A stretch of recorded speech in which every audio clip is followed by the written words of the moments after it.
नमस्कार, अशूज फूडमध्ये आपल्या सर्वांचं स्वागत। चला आज बनवूया काजू मसाला। त्यासाठी 1 चमचा तेलामध्ये अर्धी वाटी काजू खरपूस भाजून घेतले। त्यानंतर 2 मोठ्या आकाराचे कांदे मऊसर होईपर्यंत भाजून घेतले। अद्रक लसूण 2 टोमॅटो घातले।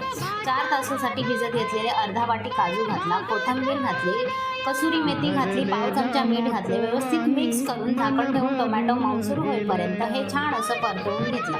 थंड झाल्यानंतर हे वाटण मिक्सरला बारीक करून घेतलं। त्याच कढईमध्ये 2 चमचा तेलामध्ये वाटून घेतलेले वाटण परतून घेतले।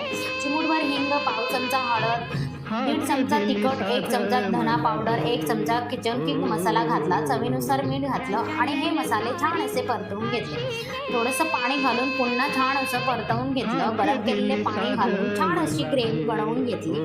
त्यानंतर काजू घातले। त्यानंतर झाकण ठेवून 4 ते 5 मिनिटांसाठी हा काजू मसाला शिजवून घेतला आणि मस्त काजू मसाला तयार